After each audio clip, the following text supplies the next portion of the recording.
One conversation that keeps on coming up over and over and over again has to do with, I guess you'd call it equality in the household. Who's doing what? And not just who's doing what, but who's carrying the mental load, the cognitive load?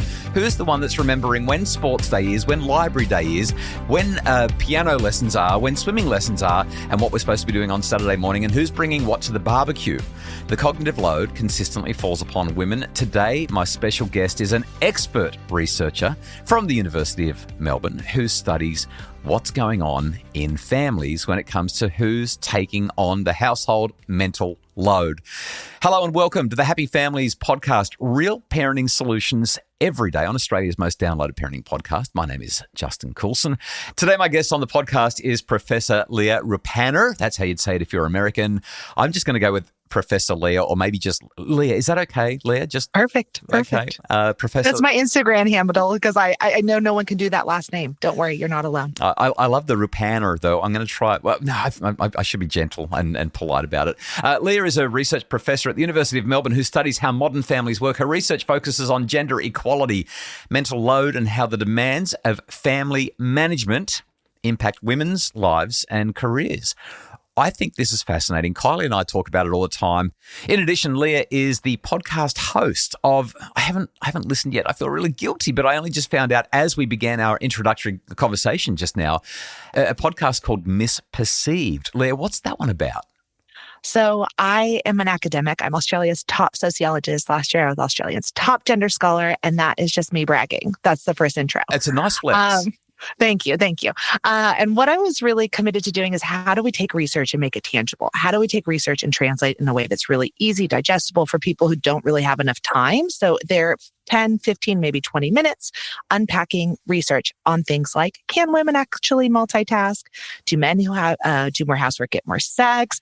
What is the mental load? Should you be friends with people at work? So we're doing episodes each week, just a little short listen based on empirical research and giving you the knowledge without having to get the PhD. Wow. I actually think that I need to subscribe by the end of this podcast. That sounds like it's a lot of fun. Leah, I want to ask you some softball questions, but I also want to be fairly provocative in this conversation. So here's my first question for you, expert Professor Leah. Your research shows that mothers take on 71% of household mental load tasks. What is the household mental load? Firstly, and this is a double-barreled question, terrible interview technique, but I want to get it all out at once. Number one, what is that household mental load that women are taking on 71% of? But secondly, what's happening in families where the split is more equitable? What are they doing differently? This is actually a very good question because we are doing some work currently where we're really trying to get a clear definition of the mental load. One of the problems, I think, is that we don't really understand what the mental load is and how it's different from, say, like emotional labor or cognitive labor or housework and childcare. And so I have a book coming out later on that'll really give you a brand new definition, but that'll come in 2026 trained. But what I want to say right now is that the mental load is the emotional thinking work that we do to keep our households functioning. It's that work that you do, and in our research, we're calling it cognitive labor because it's this thinking work. It's around remembering if your kids are signed up for after school activities. We had 21 items, and it's asking the question of like, are you remembering if the kids' nails are cut? Are you remembering if to bring that activity for school? Are you thinking about the finances? Are you thinking about car maintenance? Are you thinking about childcare? So there's a range of items, but it is that work around the domestic work that's the thinking work to making sure everyone's doing what they're doing as they need to be doing when they need to be doing it. I have a question on this before we get into the Please. families that are splitting it equitably. You mentioned one item there that was definitely what I would categorize as male-oriented rather than female-oriented. And I know that this is probably right at the very heart of everything that you do from a research point of view. Why do we perceive that the car maintenance booking is the man's job, whereas the kids getting their haircut or having their toenails clipped is the woman's job? I know that I'm probably sounding like I was born in the 1950s. I'm sounding completely ideologically pure when it comes to what male and female is supposed to be all about or not about. But why? How do you balance those items? Do you have more that orient towards the men as well? Because you only mentioned the one, whereas you mentioned all of those more female-oriented items. God bless you, because this is literally what the research article did, right? So what we did was, and it's with Anna Weeks at the University of Bath, and this is part of Anna Weeks' PhD project. So what she did was she collected these 21 items, right? And they fall into these broad categories: food, care, maintenance, finance, socialization, right? The organization. And it's that thinking work going on behind. And the research project was to do exactly that, to see, because we know, to see how this shakes out by gender. Like, are men sharing all of it? And this is all parents, right? Are they sharing it all? Is it not sharing it all? And in part, this is because I've been studying housework, right? Who does what at home for decades. And in the housework literature, what's really clear is that men take on the more episodic tasks. They do the maintenance, they do the finance, they do the bills, they do the changing of the light bulb, right? When things go wrong, they do the yard maintenance. And this is often called episodic or outdoor tasks. These are the things that are not done every day. And women tend to take on the daily tasks, the cooking, the cleaning, the laundry, the childcare, these types of things. And so what we were really interested in understanding is, like, does the mental load split in that way? Do you actually see that men are taking on more of the mental load around, say, finance and maintenance, which, as you said, is like, that's gender roles that we tend to say these are the tasks that men do, in part because their fathers did it, in part because, we could do the whole lineage, right? It's logical work. It's tied to machines. Or do we actually see that the mental load is different and it blends? And what we found was, on the edge of your seats, I'm sure. What we found is that, yes, it splits in that way, that actually the fathers are much more likely to say they do the maintenance stuff. They're much more likely to say they do the finance stuff. And the mothers, that leaves the mothers with pretty much everything else. But what was kind of interesting is, because the mental load can be duplicated. Now, just like, bear with me. When we think about something like changing the light bulb, you are not going to have one partner in the family go change that light bulb, and then the other partner is going to unscrew it and change that light bulb again, right? This is like very unlikely. If you're doing this, stop. But with the mental load, you could have both partners carrying both things, right? The father in the family could be thinking about, okay, that dishwasher doesn't look well. It's breaking down and needs to be repaired. And the mother can be doing the same work, right? Both people can be monitoring the same thing because it's internal, it's your mental load, and we're tracking it. And so this was one of the things that we did find, right? That fathers do more of those episodic tasks. They're much more likely to say they're primarily responsible, but it's not an even split. It's not like the fathers do it and the mothers drop it. The mothers do it too. And you can say the same thing when we look at, the childcare and stuff like that. Fathers picked up pieces of this, pieces of the childcare, pieces of the meal preparation. But the mental load is this really different type of work that both people can be doing simultaneously. It's invisible, it's boundaryless, it's never ending, and it's a really different and distinct type. The second part of my question was about what's happening in the families where the split is more equitable. But I want to change the question. Ready.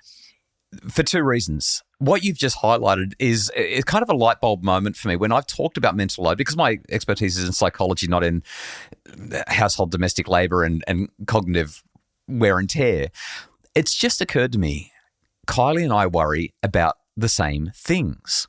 Mm-hmm. We check up on each other. I've got the fact that I've got a daughter who's supposed to be bouldering or at drums, or a child who's got to be picked up from here and taken to there. That's going through my head at the same time that it's going through hers. I'm worrying about dinner tonight just as much as she's worrying about dinner tonight. So there's a whole lot of duplication that's happening in couples when it comes to this mental load. I would imagine that there's a lot more mental load being carried than 100%. Is kind of what I'm getting at, right? Like, I'm worried about it 80% of the time. Kylie's worried about it 92% of the time. Therefore, 170% of the time, we're worried about dinner, and yet we still have to buy takeout because we haven't organised dinner. So is it about equality? What do we do about the duplication? How do we solve the heaviness of this? Because I can't imagine couples sitting down and saying, well, I'm just not going to worry about these things anymore. You worry about them. I'm putting them out of my mind. Or do they? Why can't you? I don't know. Maybe I'm just too much of a backseat driver. One of the things, I was just on a conversation with Eve Rotsky. He wrote this New York Times bestseller, and it's called Fair Play. And she wrote this a while ago. And what she basically is saying is she has this, when she was asked to think about all the things that she does right before the baby is born, she made this list of tasks. And what this has happened is the list of tasks has grown and grown and grown and grown and grown and grown.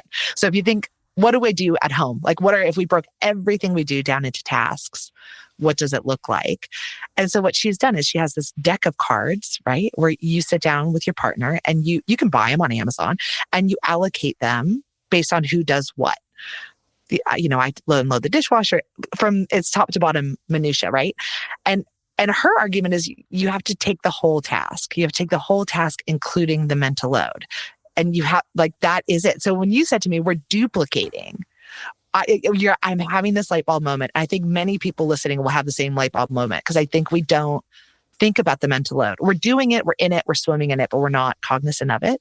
When you have that light bulb moment, I want to say to you, but why couldn't you guys specialize? Like, why couldn't you drop? What would happen? Thank you for my research project. Thank you very much for participating in my interview. What would happen if you actually, one of you stopped? We ask this in our interviews. We do. So what happened for you? So if I was a research participant and I was asked this question, I would tell you that I felt uncomfortable with the proposition that I was going to leave things entirely to my wife, and I would feel uncomfortable that she left things entirely to me. That would feel transactional. And I would also have potentially, I feel like there's the potential for conflict here, and I'll tell you why. Yeah. Because if Kylie is looking after, let's say, for example, dinner, and I walk into the house and dinner's not done, there's the possibility that I'll become resentful and say, well, I'm doing everything on my list. I'm working my backside into the ground. I don't have time to do everything on my list because my list is so big. I know you've got a big list too, but I'm getting mine done. You're lazy. You're not doing your thing. And of course, I would never speak to my wife like that. But the potential for resentment to build when somebody isn't doing what's on their list, it makes it feel transactional to me. Moreover, if something comes up that's an emergency, like one of the kids calls and says, I forgot this thing and it's really important, it's life and death, I need you to drive to the school or my life is over, that kind of thing, which happens frequently, that will impinge unfairly on her list, which means that it's harder for her to do her things, which means that I start to get irritated at the children because they're ruining their mother's life. And therefore they're ruining mine because I rely on Kylie to do those things because I'm doing the things that she's relying on me to do, and it's just not fair. So my response would be, I don't like the transactional nature of it. That was a long way of saying that. I liked it. So if you have duplication, it's interesting because if you have duplication, you're saying if we all of a sudden become transactional, then our relationship becomes transactional, which is interesting because I think for a lot of couples that don't have, or aren't focused on equally sharing something, it's sometimes a way to reshuffle away from the women and into the men's laps, right? Get fathers engaged. But you're saying I'm a fully engaged father.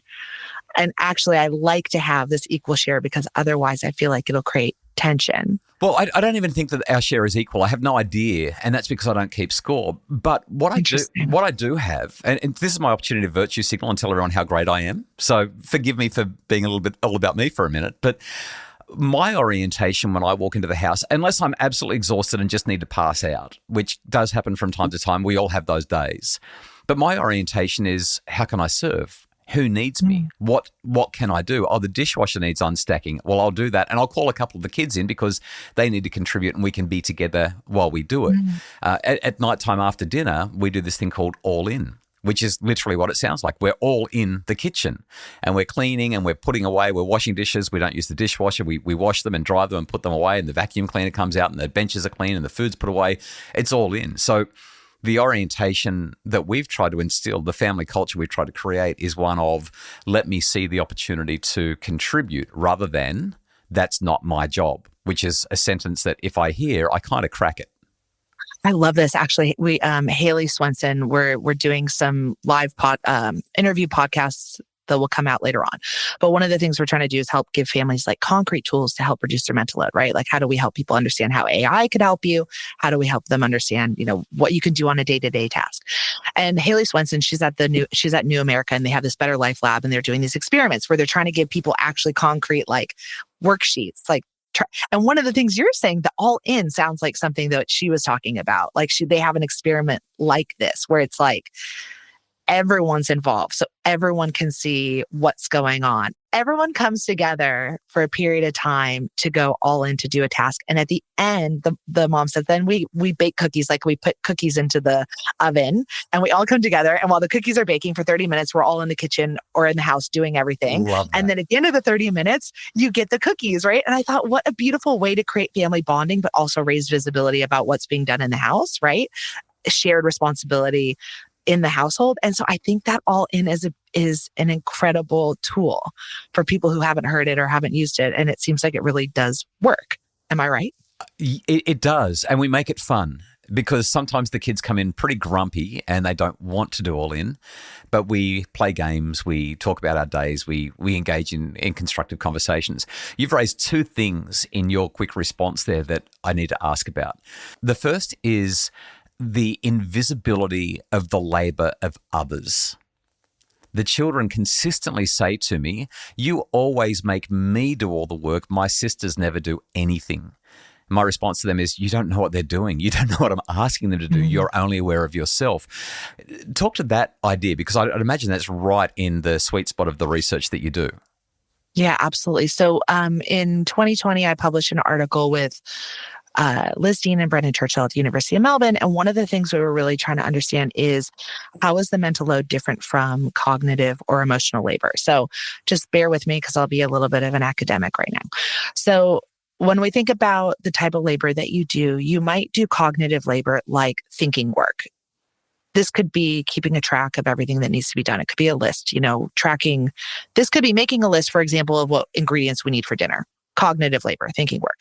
You also might do some emotional work, thinking about if your child is, having a hard day, or something in your partner is having a hard day. Someone in your family requires emotional work and emotional support.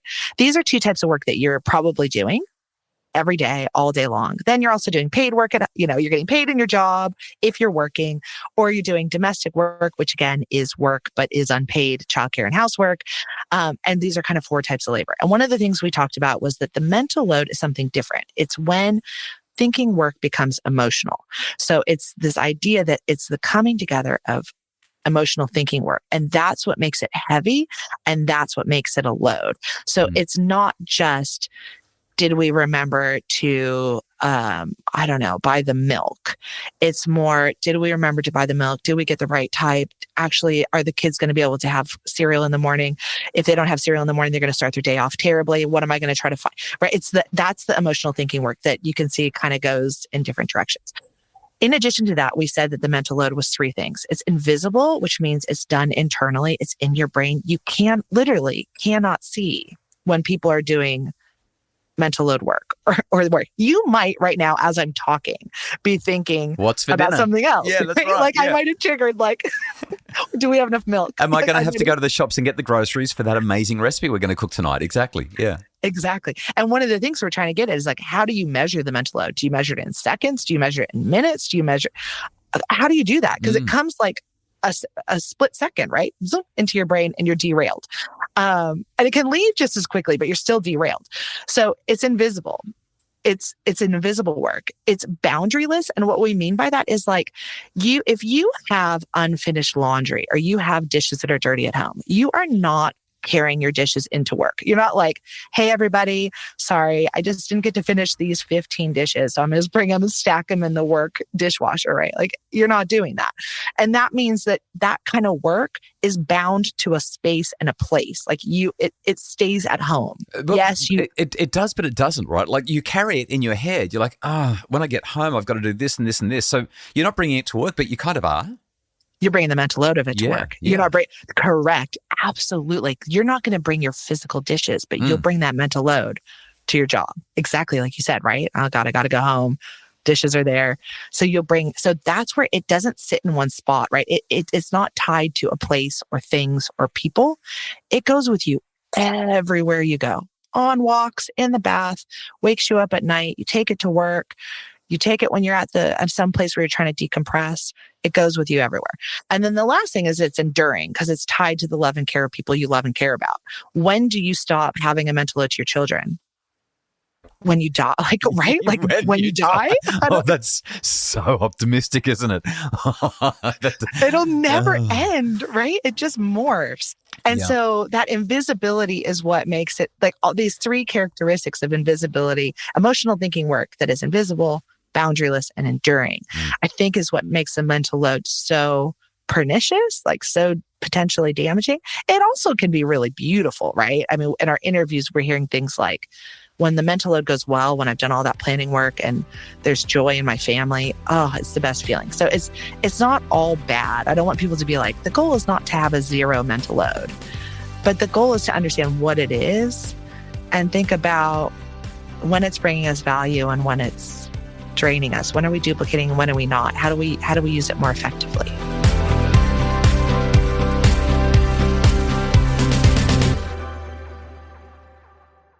Okay, let me ask you the second question that I had from your answer previously. You highlighted that AI could be used to reduce the mental load that parents are carrying.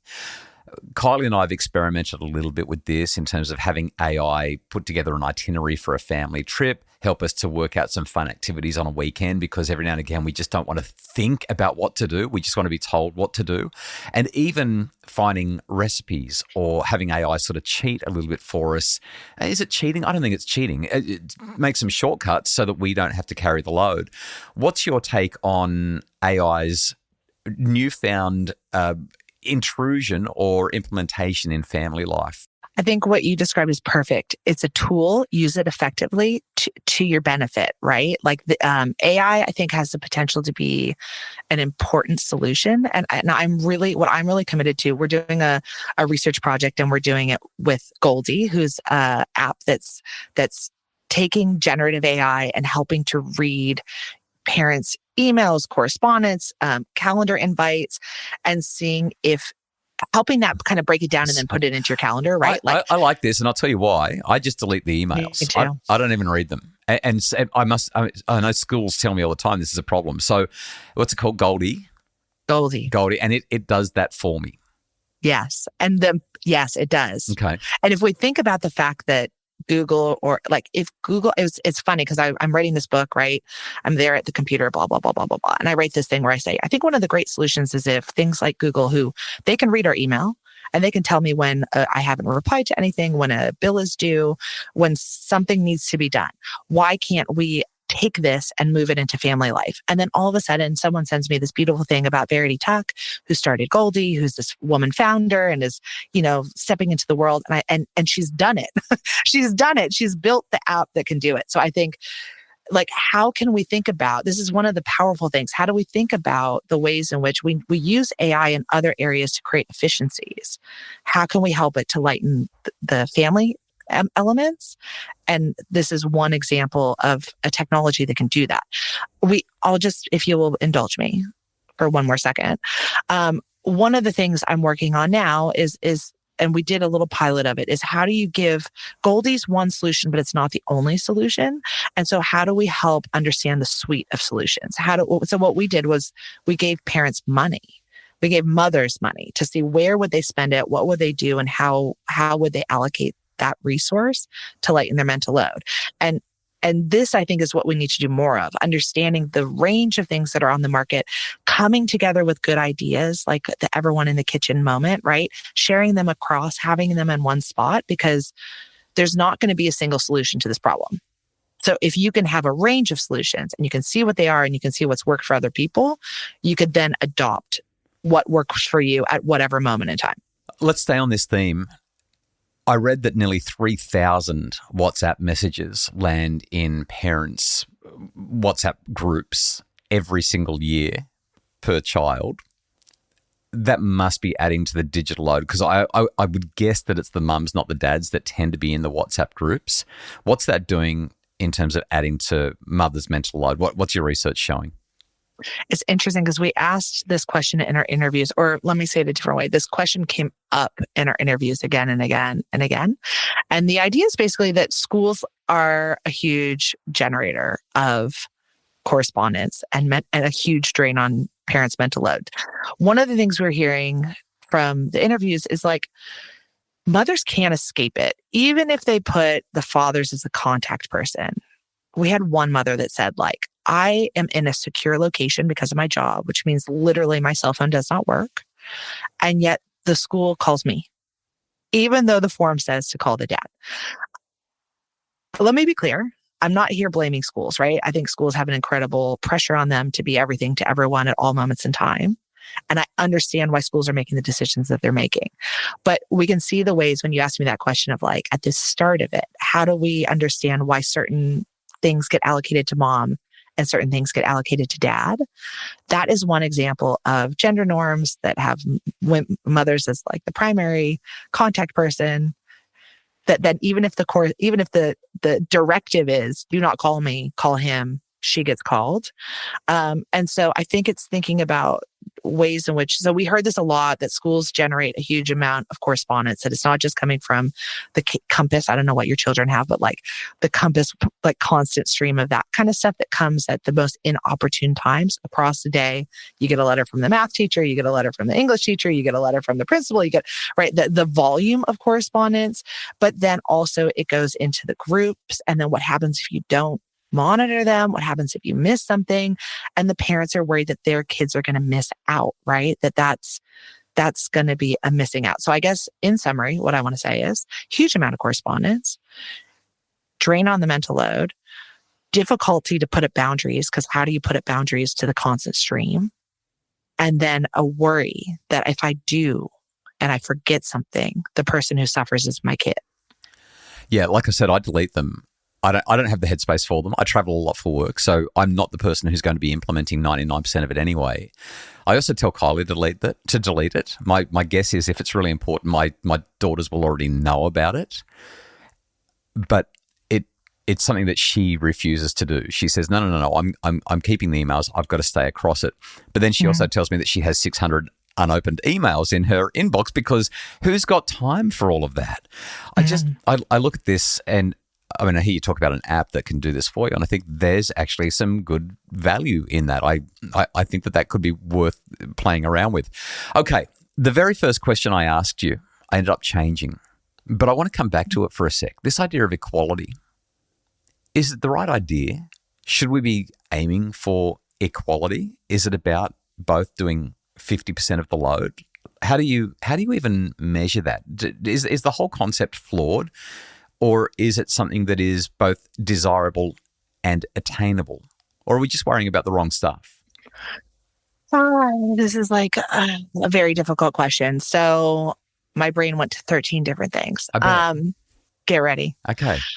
There's a discussion about whether it should be about equality, which is like a 50-50 split. Everyone shares everything equally. Or should it be about equity? Whoever needs, this is, I think you're taking an equity perspective, right? Like who needs what at what moment in time, and we come in and we support that person from an equity perspective. I think the challenge is that if we go from an equity perspective, which is who needs what at that moment in time and how do we step in and support that person? The thing that worries me is sometimes mothers have a very hard time, and I'm hearing this in interviews, they have a very hard time sharing through what they need. There is a block. I wish I had Kylie here right now, because we've had this conversation. If I say to her, I want to have a weekend away, I just want to go surfing, I need to clear my head, Kylie says, okay, go surfing, have a great time. But when I make the offer to her, gee, it's been a while since you've had a day or two to yourself. Do you want to do anything? She'll say, no. Why? I've got too much to do, or I can't leave this, or I can't. And we've heard, unfortunately, from way too many mums, they'll just say, I can't trust my husband or my partner with the kids while I'm gone. Everything's going to fall apart while I'm gone. So I guess that's kind of what you're angling at, isn't it? Correct. It's a huge amount of guilt, right? It's a huge amount of guilt, a huge amount of loss of trust. Like you're saying, if they don't trust them, this is one of the things that Evrosky said, just actually in the podcast we're recording, like you need to have trust that if that person's going to take it, step in, accountability and trust. Those are her two keywords, accountability and trust. And then mothers feel like they can step away. I'm saying to you, I am also hearing a huge block about, I don't give to myself, I give to others. and it's hard to take. And so my goal in this world is to break down some of that, right? Like to break down some of that guilt and shame about taking, because I think mothers are so conditioned to give. And if you have $10, then you're going to put it into your kid's college fund, university fund. For y'all, it probably is private school tuition. I don't know where the money goes in this country, but like in the US, it'd be like saving for college or, their down payment for their home. So there's this idea that if there's extra, it should go to everyone else. And that I think they three have to come together on that. There has to be trust and accountability that when you step out, you're not coming back to a chaotic mess. But there also has to be an ability to say, I can't hold this all together. One person cannot be responsible for this whole thing. That's not fair on me. We don't ask in any other circumstance for one person to be responsible for everything, right? Like, it's weird, right? You wouldn't say like, no one says to me at Melbourne Uni, okay, you're now in charge of Melbourne Uni. Good luck, right? But for some reason, it's like, there's this incredible pressure, social norms on mothers to be like, you're in charge of the future of this family. Good luck. And so that's unrealistic and that's unsustainable. And so there has to be some moment too. And again, when mothers get extra, they give in or they give forward to either their kids or their husband or their family. I heard this when I said to mothers, I said to them, here's $400, do what you want. And the first thing most of the mothers did was they try to give it back to the family. And I had to say, no, I didn't tell you. I mean, if you want to, but you don't have to. Give it to yourself. And that is, I'm here to break that down. I guess that's my last thing. I'm here to break that down, that shame around giving to yourself. Because in giving to yourself, you're giving to the group. And in no other circumstance do you feel that way. I can tell you right now, Kylie would go straight to the day spa. $400 is going to give her a good couple of hours of, just joy. I don't like day spas. Anyway, I digress. It's Kylie's special place. Your research, Leah, as you highlighted in relation to your podcast topics, involves and investigates the area of how male and female or partnered contributions in the home impact on relationship satisfaction, sexual satisfaction, life satisfaction.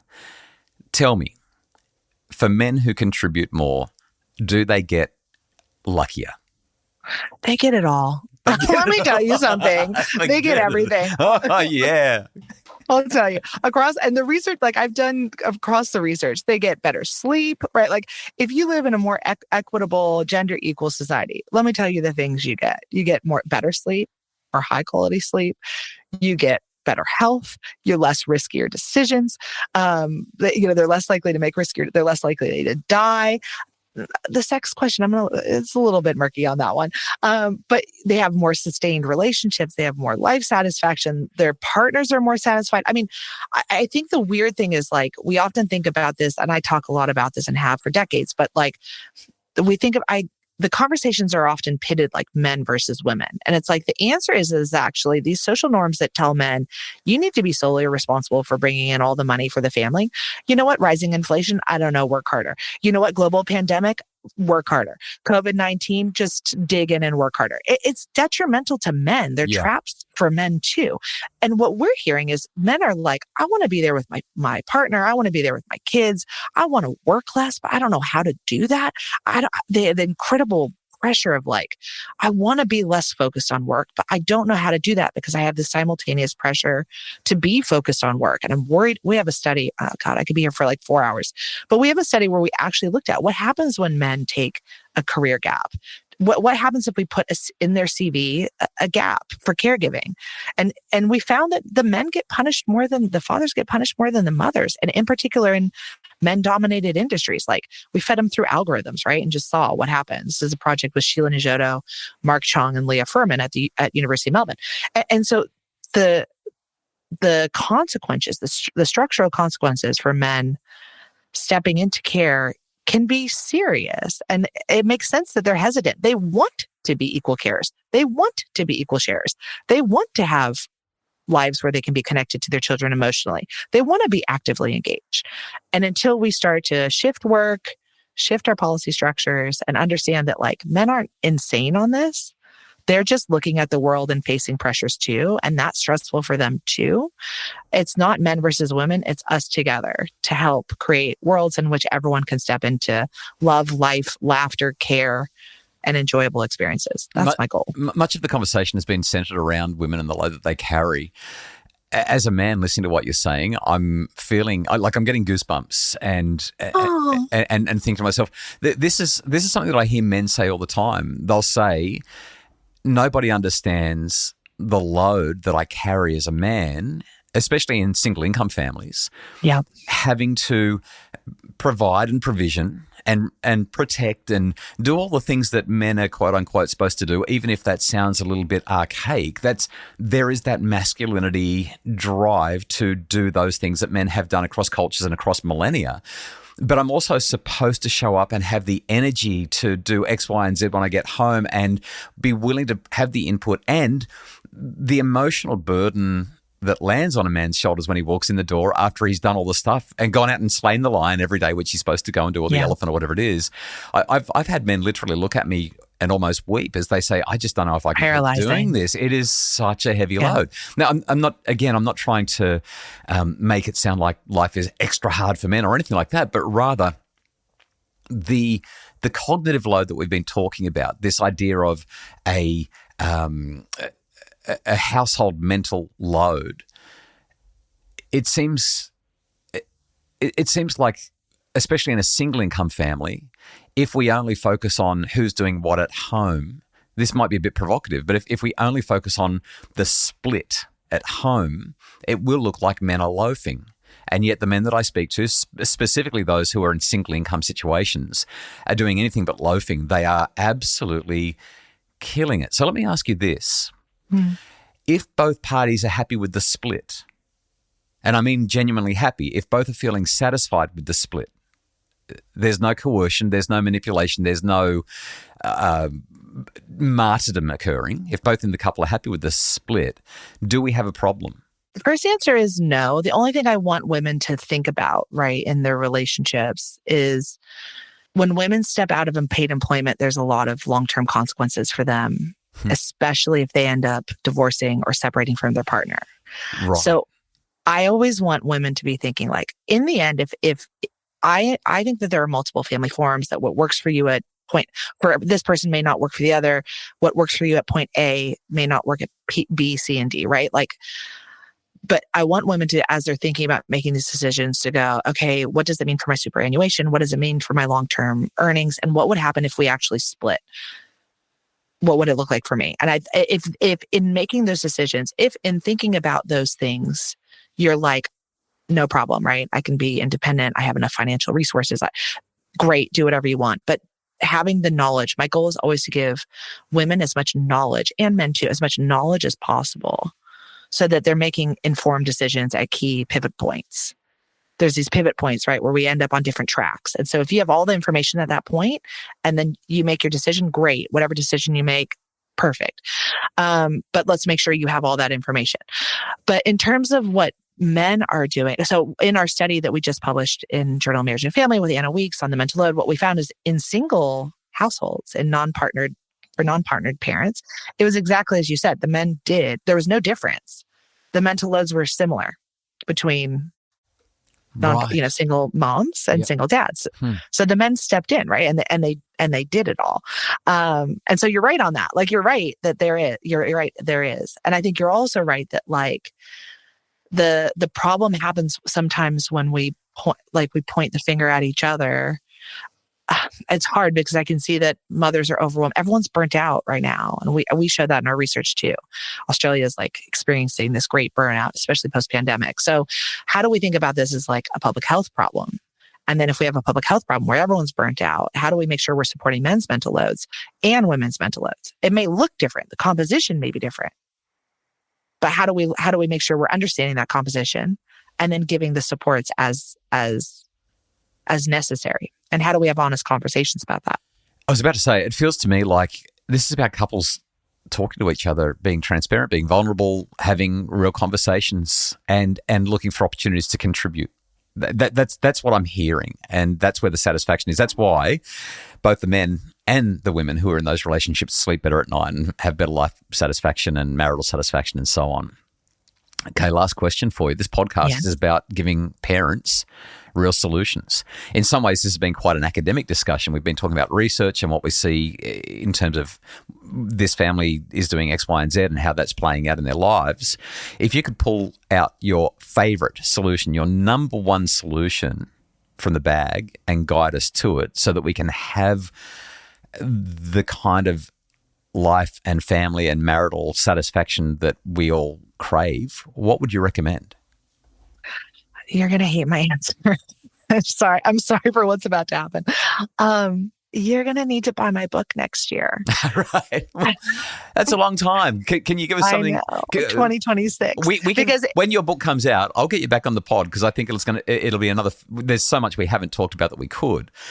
But if there was one thing today that a family could do, that a couple could do to make that load feel a little lighter for the person who's carrying the bulk of it, the 71% that women are carrying, what would the one thing be that you'd recommend?